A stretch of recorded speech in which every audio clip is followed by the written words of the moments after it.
So I've been seeing a lot of white mothers make videos about their biracial children and kind of wondering what it's going to be like for them growing up. And me being biracial, I can kind of give you a little bit of insight to that. My mother's white and my dad's black, and I grew up in a single parent household. So when I was younger, a lot of people used to be like, oh, you're mixed, you get the best of both worlds, but that's not always the case. Sometimes you get the worst of both worlds too.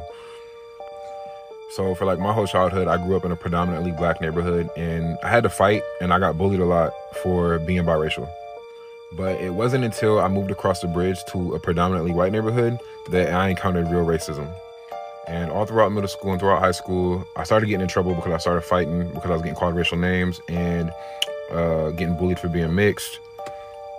And there'd be times I'd walk down the street even, and people would throw things at me and call me niggers out the window. And I remember I really started encountering racial resistance when I started running the police. And I remember one time the police stopped me and one of my white friends, and he told me that I didn't belong on this side of the bridge and that I belonged on the other side of the bridge.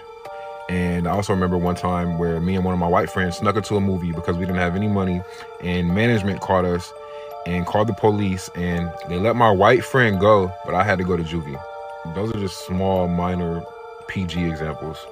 So let me tell you, white people see biracial people as black, and black see biracial people as white. That's the reality of it.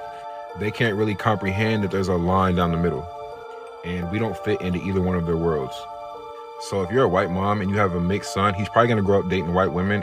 And if you're a white mom and you have a mixed daughter, she's probably gonna grow up dating whatever race she sees you date. When I was younger and I started dating white girls, and I'd get a lot of racial backlash from their families.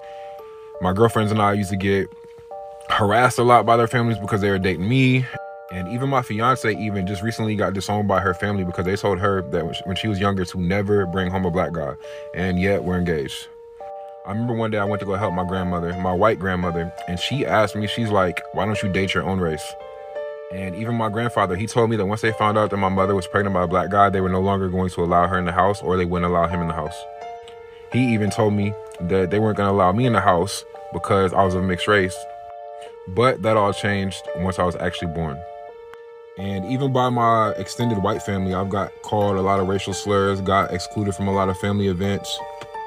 But the good thing about growing up biracial is you'll be able to culture shift a lot more easily. And you'll develop better cross-culture communication skills. And the world's changing, and it allows us to be more in tune with reality.